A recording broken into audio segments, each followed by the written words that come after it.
परमेश्वर के दैनिक वचन। परमेश्वर चीन की मुख्य भूमि में देह धारण किया है, जिसे हांगकांग और ताइवान में हम वतन के लोग अंतर्देशीय कहते हैं। जब परमेश्वर ऊपर से पृथ्वी पर आया तो स्वर्ग और पृथ्वी में कोई भी इसके बारे में नहीं जानता था, क्योंकि यही परमेश्वर का एक गुप्त अवस्था में लौटने का वास्तविक अर्थ है।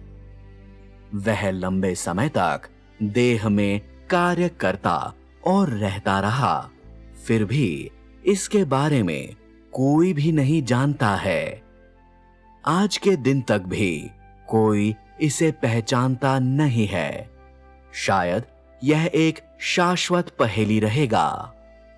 इस बार परमेश्वर का देह में आना कुछ ऐसा नहीं है जिसके बारे में कोई भी जानने में सक्षम नहीं है। इस बात की परवाह किए बिना कि पवित्र आत्मा का कार्य कितने बड़े पैमाने का और कितना शक्तिशाली है, परमेश्वर हमेशा शांत चित्त बना रहता है, कभी भी स्वयं का भेद नहीं खोलता है। कोई कह सकता है कि यह ऐसा है मानो कि उसके कार्य का यह चरण स्वर्ग के क्षेत्र में हो रहा हो। यद्यपि यह हरेक के लिए बिल्कुल स्पष्ट है, किंतु कोई भी इसे पहचानता नहीं है। जब परमेश्वर अपने कार्य के इस चरण को समाप्त कर लेगा तो हर कोई अपने लंबे सपने से जाग जाएगा और अपनी पिछली प्रवृत्ति को उलट देगा। मुझे परमेश्वर का एक बार यह कहना याद है, इस बार देह में आना शेर की मांद में गिरने जैसा है। इसका अर्थ यह है कि क्योंकि परमेश्वर के कार्य का यह चक्र परमेश्वर का देह में आना है और बड़े लाल अजगर के निवास स्थान में पैदा होना है, इसलिए इस बार उसके पृथ्वी पर आने के साथ और भी अधिक चरम खतरे हैं। जिसका वह सामना करता है वे हैं चाकू और बंदूक और लाठियां। जिसका वह सामना करता है वह है प्रलोभन। जिसका वह सामना करता है वह हत्यारी दिखाई देने वाली भीड़। वह किसी भी समय मारे जाने का जोखिम लेता है। परमेश्वर कोप के साथ आया है, हालांकि वह पूर्णता का कार्य करने के लिए आया, जिसका अर्थ है कि कार्य का दूसरा भाग करने के लिए जो छुटकारे के कार्य के बाद जारी रहता है। अपने कार्य के इस चरण के वास्ते परमेश्वर ने अत्यंत विचार और ध्यान समर्पित किया है और स्वयं को विनम्रता पूर्वक छिपाते हुए और अपनी पहचान का कभी भी घमंड नहीं करते हुए प्रलोभन के हमले से बचने के लिए हर कल्पनीय साधन का उपयोग कर रहा है। सलीब से आदमी को बचाने में यीशु केवल छुटकारे का कार्य पूरा कर रहा था, वह पूर्णता का कार्य नहीं कर रहा था। इस प्रकार परमेश्वर का केवल आधा कार्य ही किया जा रहा था। परिष्करण और छुटकारे का कार्य उसकी संपूर्ण योजना का केवल आधा ही था। चूंकि नया युग शुरू होने ही वाला था और पुराना युग पीछे हटने ही वाला था, इसलिए परमपिता परमेश्वर ने अपने कार्य के दूसरे हिस्से पर विवेचन करना शुरू किया और इसके लिए तैयारी करनी शुरू कर दी।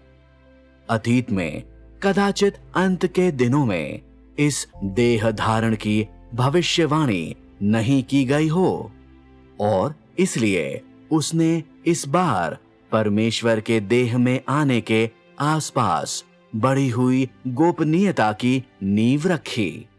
उषा काल में किसी को भी बताए बिना परमेश्वर पृथ्वी पर आया और देह में अपना जीवन शुरू किया।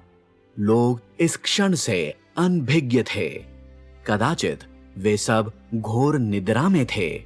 कदाचित बहुत से लोग जो सतर्कता पूर्वक जागे हुए थे वे प्रतीक्षा कर रहे थे, और कदाचित कई लोग स्वर्ग के परमेश्वर से चुपचाप प्रार्थना कर रहे थे। फिर भी इन सभी कई लोगों के बीच कोई नहीं जानता था कि परमेश्वर पहले से ही पृथ्वी पर आ चुका है। परमेश्वर ने अपने कार्य को अधिक सुचारू रूप से पूरा करने और बेहतर परिणामों को प्राप्त करने के लिए इस तरह से कार्य किया, और यह अधिक प्रलोभनों से बचने के लिए भी था। जब मनुष्य की वसंत की नींद टूटेगी तब तक परमेश्वर का कार्य बहुत पहले ही समाप्त हो गया होगा और वह पृथ्वी पर भटकने और अस्थायी निवास के अपने जीवन को समाप्त करते हुए चला जाएगा, क्योंकि परमेश्वर का कार्य परमेश्वर से व्यक्तिगत रूप से कार्य करना और बोलना आवश्यक बनाता है, और क्योंकि मनुष्य के लिए सहायता करने का कोई रास्ता नहीं है, इसलिए परमेश्वर ने स्वयं कार्य करने हेतु पृथ्वी पर आने के लिए अत्यधिक पीड़ा सही है। मनुष्य परमेश्वर के कार्य का स्थान लेने में समर्थ है, इसलिए परमेश्वर ने पृथ्वी पर अपना स्वयं का कार्य करने, अपनी समस्त सोच और देखरेख को दरिद्र लोगों के इस समूह को छुटकारा दिलाने पर रखने, खाद के ढेर से सने लोगों के इस समूह को छुटकारा दिलाने हेतु उस स्थान पर आने के लिए जहां बड़ा लाल अजगर निवास करता है, अनुग्रह के युग के दौरान के खतरों की अपेक्षा कई हजार गुना अधिक खतरों का जोखिम लिया है।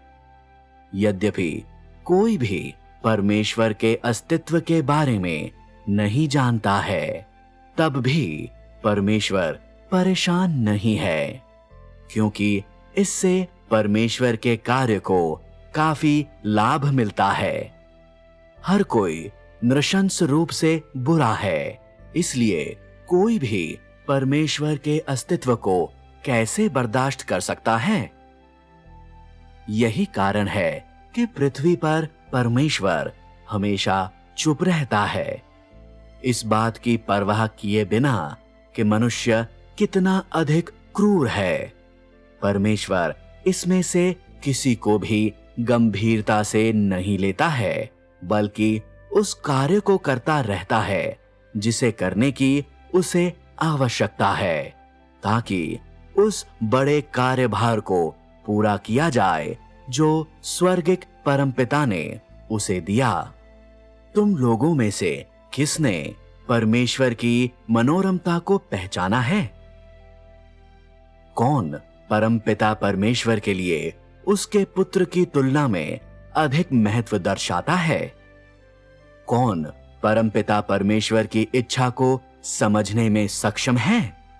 स्वर्ग में परमपिता का आत्मा अक्सर परेशान होता है और पृथ्वी पर उसका पुत्र उसके हृदय को चिंता से टुकड़े टुकड़े करते हुए परमपिता की इच्छा से बारंबार प्रार्थना करता है।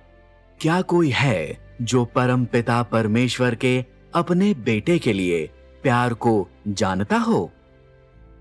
क्या कोई है जो जानता हो कि कैसे प्यारा पुत्र परमपिता परमेश्वर को कैसे याद करता है?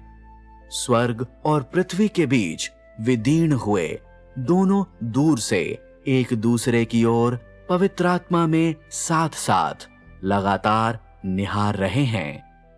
हे मानव जाति, तुम लोग परमेश्वर के हृदय के बारे में कब विचारशील बनोगे? कब तुम लोग परमेश्वर के अभिप्राय को समझोगे? परमपिता और पुत्र हमेशा एक दूसरे पर निर्भर रहे हैं, फिर क्यों उन्हें पृथक किया जाना चाहिए, एक ऊपर स्वर्ग में और एक नीचे पृथ्वी पर।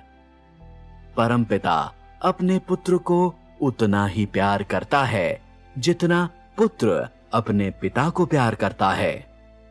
तो फिर उसे इतनी उत्कंठा के साथ और इतने लंबे समय तक इतनी व्यग्रता के साथ प्रतीक्षा क्यों करनी चाहिए?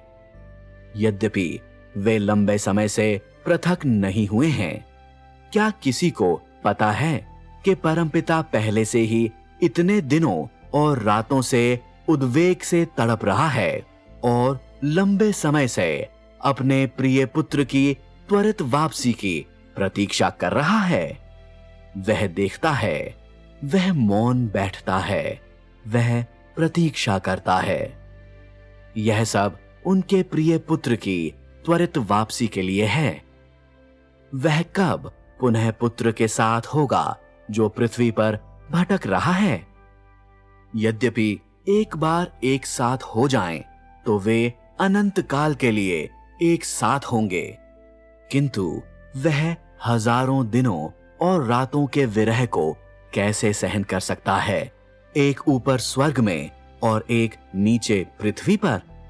पृथ्वी पर 10 वर्ष स्वर्ग में हजारों वर्षों के जैसे हैं।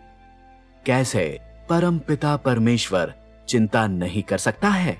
जब परमेश्वर पृथ्वी पर आता है तो वह मानव दुनिया के बहुत से उतार चढ़ावों का वैसे ही अनुभव करता है जैसे मनुष्य करता है।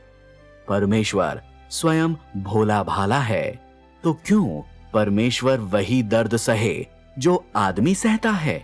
कोई आश्चर्य नहीं कि परमपिता परमेश्वर अपने पुत्र के लिए इतनी तीव्र इच्छा से तरसता है। कौन परमेश्वर के हृदय को समझ सकता है? परमेश्वर मनुष्य को बहुत अधिक देता है। कैसे मनुष्य परमेश्वर के हृदय को पर्याप्त रूप से चुका सकता है? फिर भी मनुष्य परमेश्वर को बहुत कम देता है। परमेश्वर इसीलिए चिंता क्यों नहीं कर सकता है?